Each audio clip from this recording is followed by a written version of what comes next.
മഴ മാറി പകൽച്ചൂടും രാത്രി തണുപ്പുമായതോടെ കൂട്ടായി പനിക്കാലവും. ജില്ലയിൽ ഓരോ ദിവസവും വൈറൽ പനി ബാധിതരുടെ എണ്ണമേറുകയാണ്. വരും ദിവസങ്ങളിൽ പകൽ താപനില ഉയരുമെന്നും രാത്രി തണുപ്പ് വർദ്ധിക്കുമെന്നുമുള്ള മുന്നറിയിപ്പ് പനി പടരാൻ കാരണമായേക്കും. വൈറൽ പനിക്കൊപ്പം പലയിടങ്ങളിലും ഡെങ്കിപ്പനിയും വയറിളക്കവും രോഗങ്ങളും വ്യാപിക്കുന്നുണ്ട്. ജില്ലയിലെ സർക്കാർ ആശുപത്രികളിലെ കണക്ക് പ്രകാരം കഴിഞ്ഞ ആഴ്ച 2228 പേർ പനി ബാധിച്ച് ചികിത്സ തേടി. 200 മുതൽ 500 പേർ വരെ ചികിത്സ തേടിയ ദിവസങ്ങളുണ്ട്. ഓരോ ദിവസവും എണ്ണം വർദ്ധിക്കുന്നതാണ് ആശങ്കയ്ക്ക് കാരണം. ഇതിന്റെ 10 ഇരട്ടിയിലേറെ പേർ സ്വകാര്യ ആശുപത്രികളിൽ ചികിത്സ തേടിയിട്ടുണ്ട്. ആയുർവേദ ഹോമിയോ ആശുപത്രികളിൽ പോകുന്നവരുടെയും സ്വയം ചികിത്സിക്കുന്നവരുടെയും എണ്ണം കൂട്ടിയാൽ കണക്ക് 10 മടങ്ങായി വർദ്ധിക്കും. കാലാവസ്ഥയിലെ പെട്ടെന്നുണ്ടായ മാറ്റമാണ് പനി വർദ്ധിക്കാൻ കാരണം. രാവിലെ വരെയുള്ള തണുപ്പിന് ശേഷം ശക്തമായ വെയിൽ തെളിയുന്നത് പലരെയും തളർത്തുന്നു.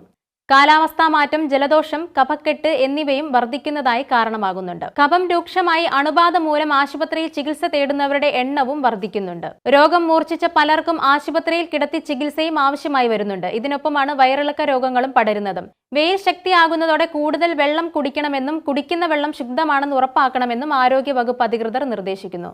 മുണ്ടുനീരും ജില്ലയിൽ പടർന്നു പിടിക്കുകയാണ്. അനിയന്ത്രിതമായി മുണ്ടുനീര് പടർന്നതിനാൽ ചില സ്വകാര്യ സ്കൂളുകളിൽ ചെറിയ ക്ലാസുകളിലെ കുട്ടികൾക്ക് കഴിഞ്ഞ ആഴ്ച മുതൽ അവധിയും നൽകിയിരുന്നു.